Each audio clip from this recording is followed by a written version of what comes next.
Hello my dear all student, যে যেখান থেকে দেখছো সকলকে শুভেচ্ছা। আজকে আমরা আলোচনা করব নবম দশম শ্রেণীর সাধারণ গণিত বইয়ের 16.2 এর শেষের দুইটা অঙ্ক 14, 15 এবং 16 নং অঙ্কে কিছু চিত্র দেওয়া আছে যেগুলোর ক্ষেত্রফল নির্ণয় করতে বলা হয়েছে। এই তিনটি অঙ্ক নিয়ে আমরা আজকে আলোচনা করব। লাস্ট কয়েকটি ভিডিওতে আমরা এই অধ্যায়ের বাকি অঙ্কগুলো আলোচনা করেছি।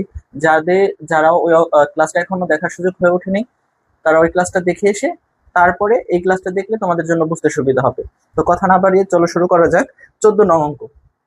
14 নং অঙ্কে হচ্ছে একটা সৃজনশীল। এই অধ্যায়ে একটি মাত্র সৃজনশীল দেওয়া আছে এবং সেটি 14 নং অঙ্ক এবং এটি খুবই ইজি, তবে এটা পরীক্ষায় এসেছে, এরকম নজির আছে। তো আমরা এটা সমাধান করার চেষ্টা করি। আয়তকার একটি ফুলের বাগানের দৈর্ঘ্য 150 মিটার এবং প্রস্থ 100 মিটার। বাগানটিকে পরিচর্যা করার জন্য ঠিক মাঝ দিয়ে 3 মিটার চওড়া দৈর্ঘ্য এবং প্রস্থ রাস্তা আছে। তাহলে কনং আমাদের জানতে চেয়েছে যে উপরের তথ্যটি চিত্রের সাহায্যে সংক্ষিপ্ত বর্ণনা দিতে বলছে। হ্যাঁ,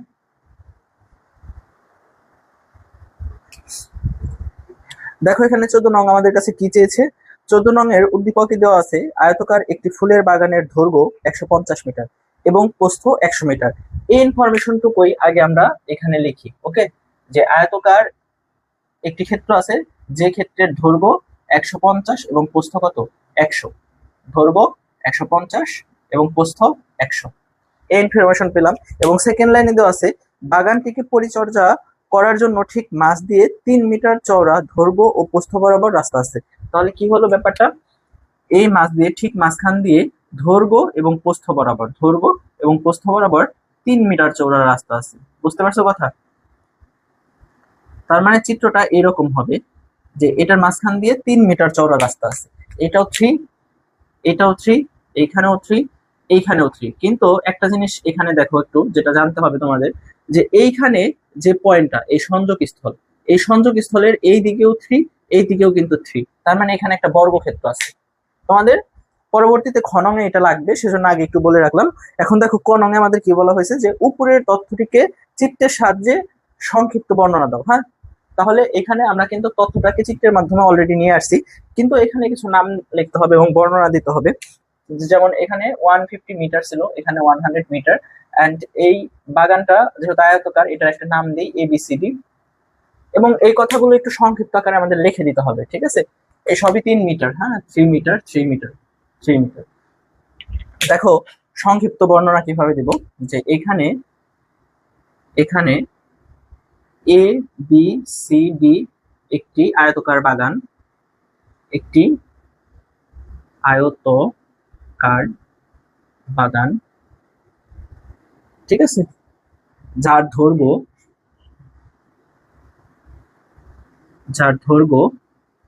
AD is equal to BC is equal to 150 metre and প্রস্থ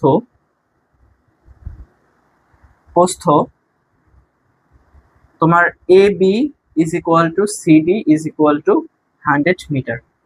ওকে, এবং বাগানটিকে পরিচর্যা করার জন্য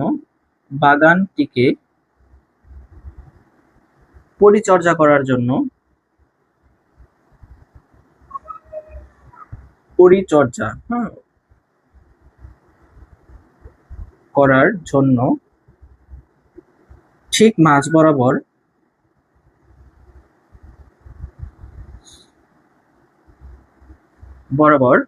3 মিটার প্রস্থ বিশিষ্ট রাস্তা আছে। ওকে, এই ছিল আমাদের সংক্ষিপ্ত বর্ণনা। মানে আমাদের এখানে চিত্রে যা ছিল এবং উদ্দীপকে যা দেওয়া আছে সেটাকে একটু মডিফাই করে নাম টাম দিয়ে লিখলেই বর্ণনা হয়ে গেল। এই ছিল আমাদের ক নং কোশ্চেনে। ক নং তাহলে আমাদের শেষ হয়ে গেছে। এখন খ নংটা একটু বোঝার পালা। খ নং এ আমাদের চেয়েছে যে রাস্তার ক্ষেত্রফল নির্ণয় করতে। খুবই ইজি, দেখা মাত্র তোমরা বুঝে ফেলবা। খ নং করতে আমাদের এই চিত্রটা একটু লাগবে বোঝার স্বার্থে। তো দেখো খ নং এ তোমাদের চিত্র না আর্ট করলে চলবে, কিন্তু আমি তোমাদের বোঝানোর স্বার্থে এখানে চিত্রটা রেখে দিচ্ছি। হ্যাঁ, এখানে তারা বলছে রাস্তার ক্ষেত্রফল নির্ণয় করতে, খুব ইজি। এখন এই যে এটার কথা চিন্তা করো, forget about everything, just think about এই দৈর্ঘ্য বরাবর যে রাস্তা আছে। এখানে দৈর্ঘ্য বরাবর যে রাস্তা আছে সেটা যদি আমি এরকম করে দিই একটা, তাহলে এটা কি হয়ে গেল বলো তো দেখি, একটা আয়তক্ষেত্র হয়ে গেল না? এই দৈর্ঘ্য বরাবর ধরো এই অংশটাই আমি এখানে অ্যাড করছি, যার প্রস্থ 3 এবং দৈর্ঘ্য কত বলো তো দেখি, 150। ওকে, এবং এই বরাবর চিন্তা করো, এই বরাবর যেটা আছে সেটাকে যদি আমি এরকম করে দিই, এটাও কি হয়ে গেছে, একটা আয়তক্ষেত্র হয়ে গেছে না? বিপরীত বাহু সমান। এবং এইটা এইখানে কত 3 এবং এইদিকে আছে কত 100। বুঝতে পারছো কথা? তার মানে আমি যদি এই দুইটা ক্ষেত্রফল বের করি, এই দুইটা ক্ষেত্রফল বের করে যোগ করে দিলেই কি আমাদের রাস্তার ক্ষেত্রফল বের হয়ে গেল। এই কথাগুলো আমরা এখানে একটু লিখবো, ঠিক আছে? এটা কিন্তু তোমাদের বোঝার সাথে আমি বললাম, এখান থেকে তোমরা লিখতে পারো, আর যদি কেউ চাও চিত্র দিয়ে দিতে পারো, টোটালি ইওর উইশ। এখানে দেখো দৈর্ঘ্য বরাবর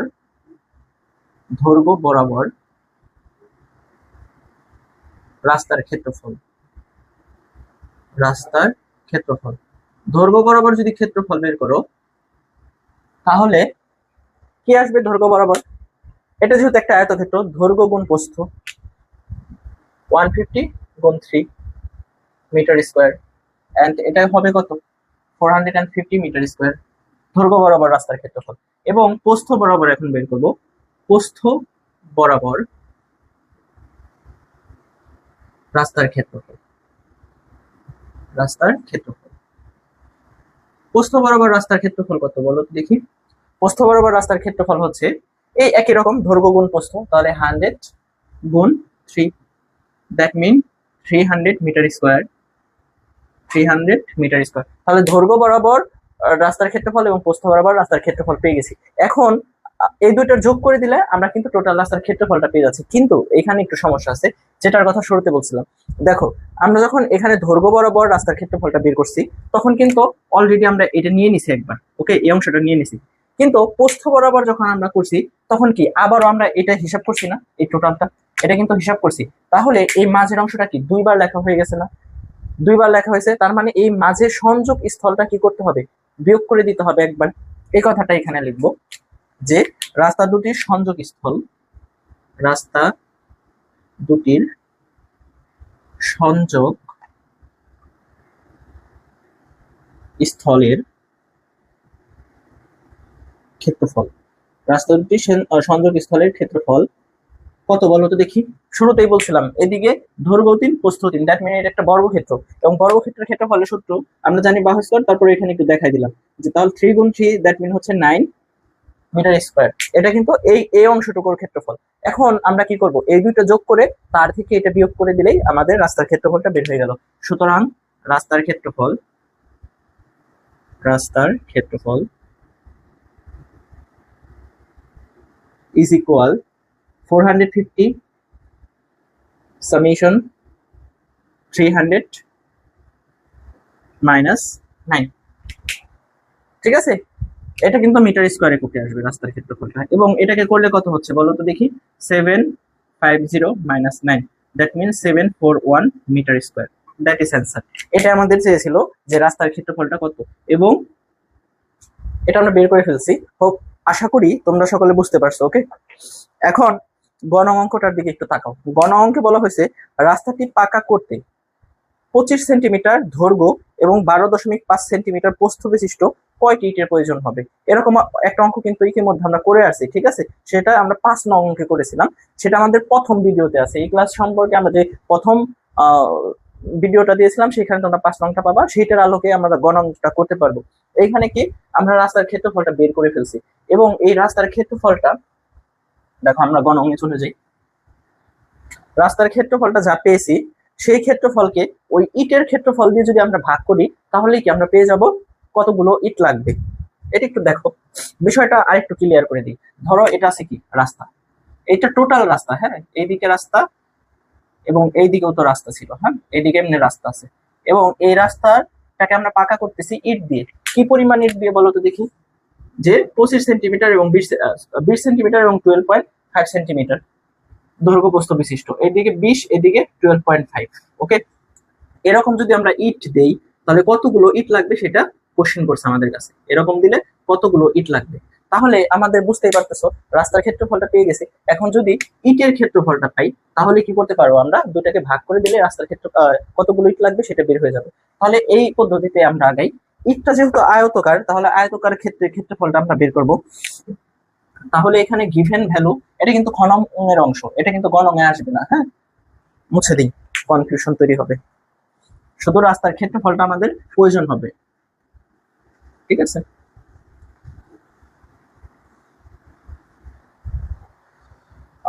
আগে লিখি, খ হতে পাই, খ হতে প্রাপ্ত রাস্তার ক্ষেত্রফল,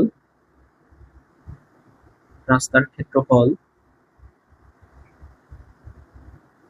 is equal to 4741 metre square, রাস্তার ক্ষেত্রফল। এখন given that ইটের দৈর্ঘ্য, ইটের দৈর্ঘ্য, ইটের দৈর্ঘ্য দেওয়া আছে 20 সেন্টিমিটার। ওকে, 20 সেন্টিমিটার, এটা আমাদের ইটের দৈর্ঘ্য দেওয়া আছে। এখন এইখানে দেখো ক্ষেত্রফলটা কি আছে মিটার এককে, এবং ইটের দৈর্ঘ্যটা দেওয়া আছে সেন্টিমিটার, তাহলে সেন্টিমিটারটাকে আমাদের মিটারে কনভার্ট করে নিতে হবে। তো এটাকে যদি মিটারে কনভার্ট করি তাহলে কি করতে হবে, আমাদের 100 দিয়ে ভাগ করতে হবে। 100 দিয়ে যদি ভাগ করি তাহলে সেটা মিটারে চলে যায়, সেন্টিমিটার থেকে মিটার হয়ে যায়, এবং এটাকে ভাগ করলে 0.2 আসবে। ওকে, ইটের প্রস্থ কত, ইটের প্রস্থ 12.5 সেন্টিমিটার, এটাকেও আমরা মিটারে এককে কনভার্ট করবো, তাহলে 12.5/100 মিটার হয়ে গেছে। এটা তখন আর সেন্টিমিটার লিখতে পারবেন, এবং এটাকে ভাগ করলে 0.125 মিটার। ওকে, তাহলে আমাদের ইটের দৈর্ঘ্য প্রস্থটা আমরা পেয়ে গেছি। এখন ইটের ক্ষেত্রফল বের করব। সুতরাং ইটের ক্ষেত্রফল, ইটের ক্ষেত্রফল আয়তকার, তাহলে ক্ষেত্রফলের সূত্র কি হবে, দৈর্ঘ্য গুণ প্রস্থ, দৈর্ঘ্য গুণ প্রস্থ মিটার স্কয়ার। ওকে, এটা দিয়ে এটাকে যদি গুণ করো তাহলে কত পাবো আমরা, বলো তো দেখি। এখানে ক্যালকুলেটর দিয়ে করি, মেবি 0.3125 এরকম কিছু একটা হতে পারে। 0.2 গুণ 0.125 এক্সিকিউট করলে আমরা পাচ্ছি 0.025, 0.025। আমাদের একটু মিস্টেক হয়েছে, এখানে কিন্তু দৈর্ঘ্যটা 20 সেন্টিমিটার দেওয়া নেই, 25 দেওয়া ছিল।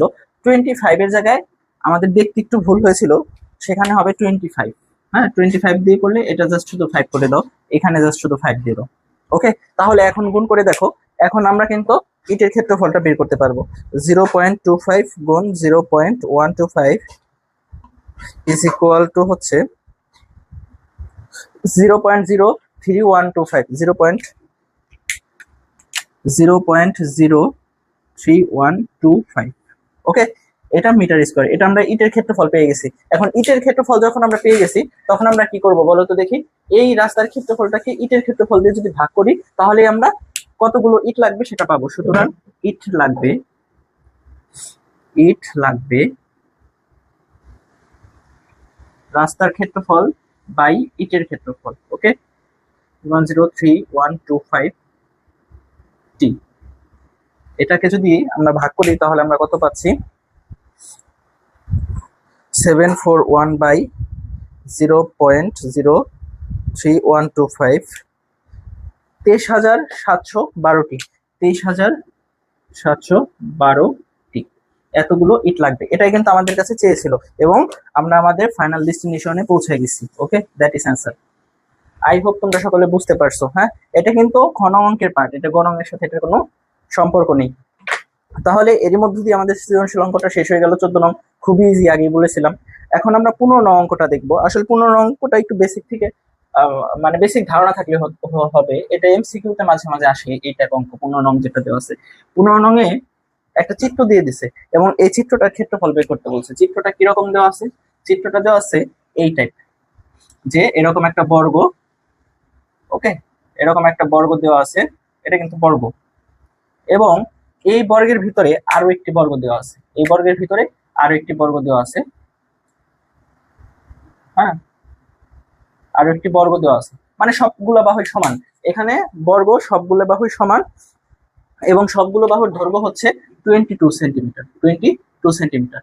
এবং এই বর্গ থেকে এই কৌণিক বিন্দুর দূরত্ব তারা দিয়ে দিছে, এবং সেটা হচ্ছে 12 সেন্টিমিটার, 12 সেন্টিমিটার। ওকে, এখন তারা বলছে এই ক্ষেত্রটার ক্ষেত্রফল বের করো, খুবই ইজি। দেখো এটা যেহেতু বর্গ, তাহলে আমরা আগে বর্গের ক্ষেত্রফল বের করব, এবং চার সাথে কি চারটা ত্রিভুজ আছে, চারটা ত্রিভুজের ভিতরকার যে কোনো একটা ত্রিভুজের ক্ষেত্রফল আগে বের করব, তার সাথে 4 গুণ করে দিলে কি 4 সাথের ক্ষেত্রফল বের হয়ে যাবে। দেখো এখন কি করতে পারি আমরা, শুরুতে মধ্যবর্তী, ঠিক আছে, মধ্যবর্তী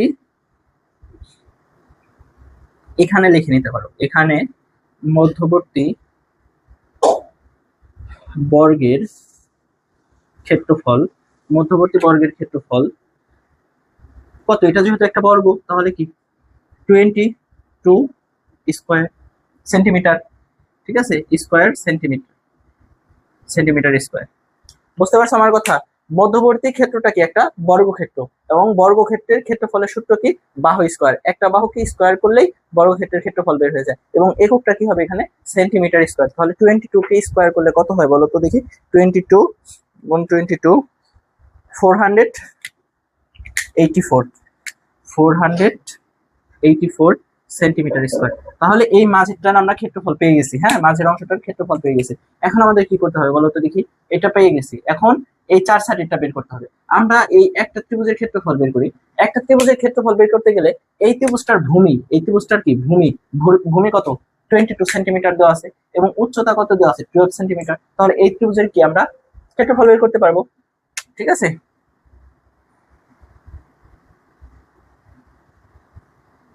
এবং বা আবার লিখে নিই আমরা, হ্যাঁ, আবার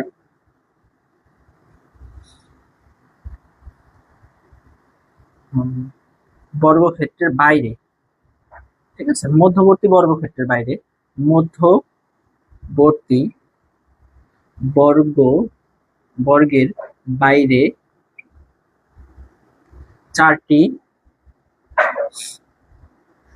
সমান ক্ষেত্রফল বিশিষ্ট, চারটা ত্রিভুজের কি ক্ষেত্রফল সমান হবে, কারণ কি ভূমি এবং উচ্চতা সেম, 4টি সমান ক্ষেত্রফল বিশিষ্ট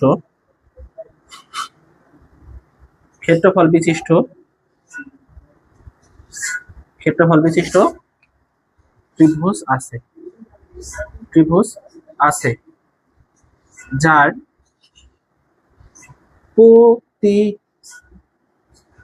যার প্রতিটির ভূমি 22 সেন্টিমিটার এবং উচ্চতা 12 সেন্টিমিটার। এই ইনফরমেশন গুলো এখান থেকে আমরা পাচ্ছি। এখন আমরা এই একটা ত্রিভুজের ক্ষেত্রফল বের করবো, ঠিক আছে, একটা ত্রিভুজের ক্ষেত্রফল বের করবো। একটি ত্রিভুজের ক্ষেত্রফল হাফ ইন্টু ভূমি ইন্টু উচ্চতা, ওকে, ভূমি উচ্চতা। তাহলে এখানে দেখো ভূমি কত দেওয়া আছে 22 এন্ড উচ্চতা দেওয়া আছে 12, তাহলে এখানে এটাকে এটা দিয়ে ভাগ করলে কত হচ্ছে 11 গুণ 12, এটাকে যদি গুণ করো তাহলে কত হবে 132 সেন্টিমিটার স্কয়ার, 132 সেন্টিমিটার স্কয়ার, ওকে। তাহলে আমরা একটি ত্রিভুজের ক্ষেত্রফল পেয়েছি, সুতরাং চারটি ত্রিভুজের ক্ষেত্রফল, চারটি ত্রিভুজের ক্ষেত্রফল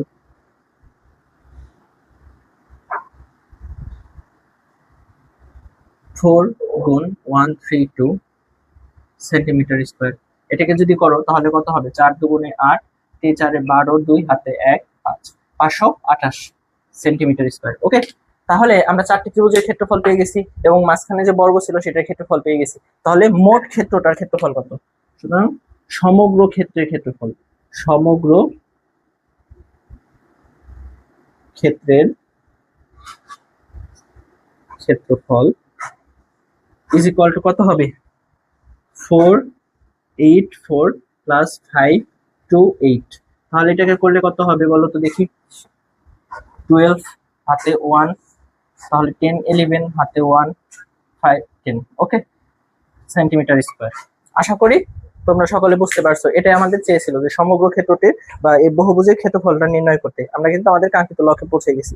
এরপর 16 নং অঙ্কে অনেকগুলো চিত্র দেওয়া আছে, হ্যাঁ, অনেকগুলো চিত্র, এবং এটারও ক্ষেত্রফল চেয়েছে। এটা আমরা কিভাবে বের করতে পারি জাস্ট তোমাদের একটু দেখিয়ে দিব, এরকম এত লিখবো না, এটা এমসিকিউতে আসে, কনসেপ্টটা ক্লিয়ার থাকলেই হবে। 16 নং, 16 নংয়ের চিত্রগুলো আগে একটু আমরা আর্ট করার ট্রাই করি। 16 নংয়ে এরকম একটা চিত্র দেওয়া আছে। ফার্স্ট অফ অল যে এরকম, এবং নিচের বাহুটা একটু বেশি, এবং এখান থেকে এরকম দাগ দেওয়া আছে, এবং এখানে এটা সমান ডি সি এ বি। ওকে, এইটা এবং এটা সমান, এবং সেটা কি 3 সেন্টিমিটার, এটা 24 সেন্টিমিটার, এন্ড এটা হচ্ছে 4 সেন্টিমিটার। ওকে, এরপরে দেখো পরবর্তীটা এই টাইপ আছে যে এরকম একটা একটু বাঁকা, এরপর এরকম সোজা এবং একটু বাঁকা।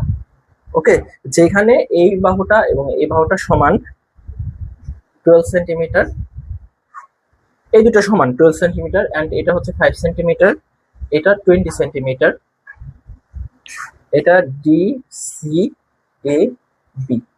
ওকে, এরপরে দেখো একটা কি আছে, এখানে দেওয়া আছে এরকম, এবং এইখানে একটা, তার নিচে একটা।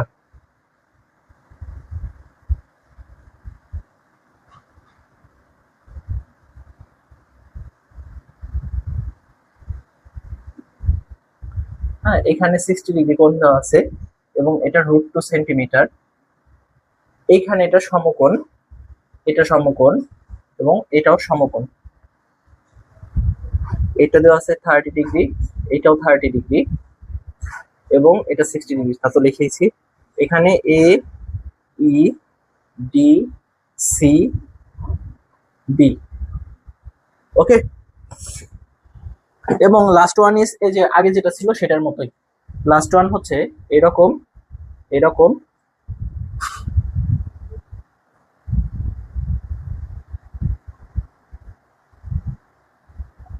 এরকম 4টা ক্ষেত্র দেওয়া আছে, এবং এটা হচ্ছে সবগুলোই সমান বর্গ, এবং সবগুলোই কি 25 সেন্টিমিটার।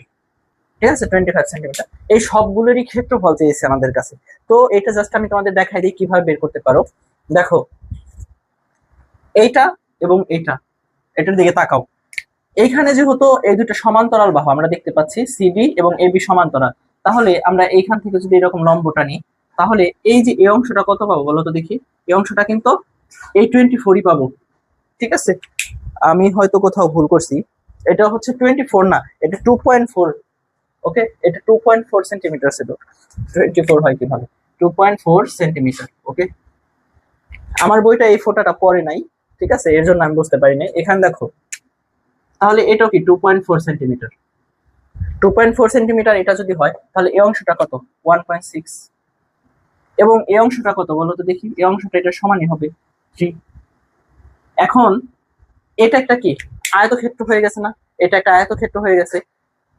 এখানে একটা নাম দাও, এ ই সি ডি। এই আয়তক্ষেত্রটার ক্ষেত্রফল তুমি বের করবা, দৈর্ঘ্য গুণ প্রস্থ, ক্ষেত্রফল বের হয়ে গেছে। এরপরে এই ত্রিভুজটার ক্ষেত্রফল বের করবা, কিভাবে বের করবা, হাফ ইন্টু ভূমি ইন্টু উচ্চতা, তারপর দুটো যোগ করে দিবা, টোটালটার ক্ষেত্রফল বের হয়ে গেল। ফার্স্ট চিত্র ডান। সেকেন্ড চিত্রে আসো। সেকেন্ড চিত্রে এইখানে আমি যদি এরকম একটা সমান বাহু আঁকি, বুঝো, এইখানে এরকম একটা বাহু দিলাম, এটা বরাবর, এবং এখান থেকে এটা টানলাম, তাহলে এখানে আমরা কি পাচ্ছি বলো তো দেখি।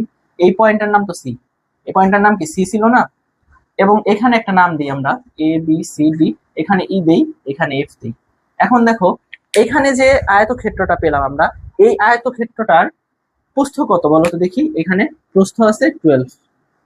ওকে, প্রস্থ আছে 12, এবং এই যে যে নিচের অংশটা, এই টোটালটা কত ছিল, 20 ছিল, টোটালটা 20 ছিল। এইটাকে যদি আমরা এক্স ধরি, তাহলে এই অংশটা কত বলো তো দেখি, 20 - 6। এবং এই অংশটা যদি 20 - হয় এক্স হয়, তাহলে এটাও কি 20 - 6।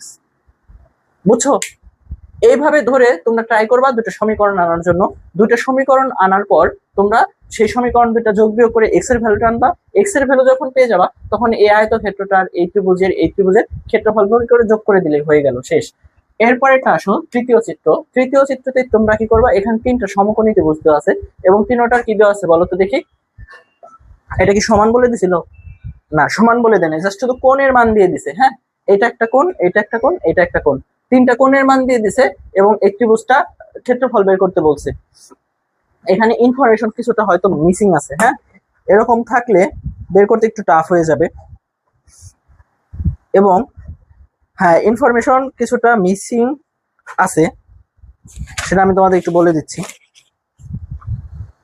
তৃতীয় চিত্র না,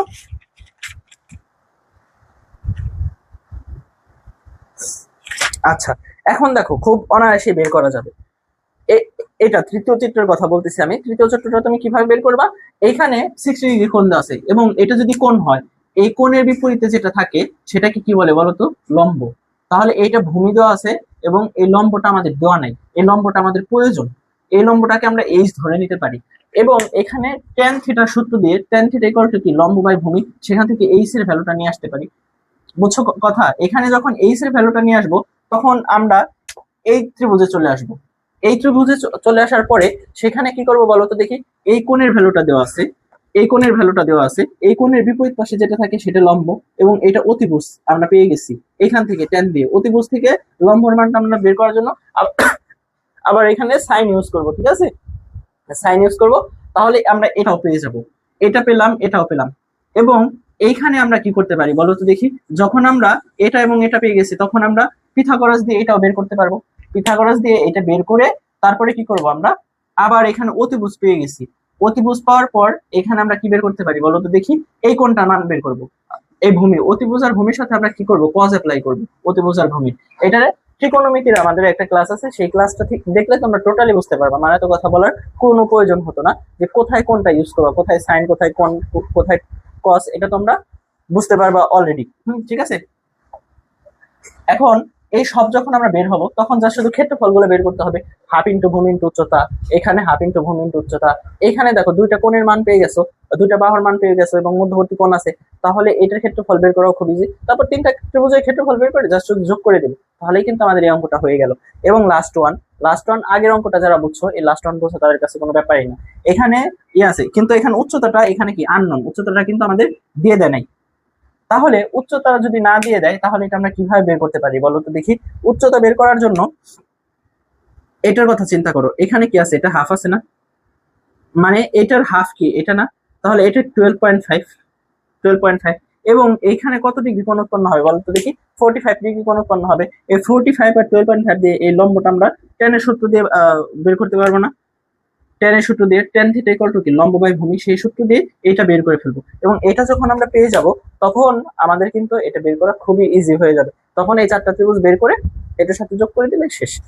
এই ছিল হচ্ছে 16 নং অঙ্কটা। হ্যাঁ, তোমরা আসলে 16 নং অঙ্কটা করতে গেলে ত্রিকোণমিতির কিছুটা ধারণা লাগবে। যাদের ত্রিকোণমিতির সম্পর্কে ধারণা কম বা ধারণা নেই তাদের কিন্তু এটা বুঝতে একটু কষ্ট হবে। ওকে, তাদের বুঝতে এটা কষ্ট হবে, এজন্য ত্রিকোণমিতির ক্লাসটা দেখা তোমাদের জরুরি।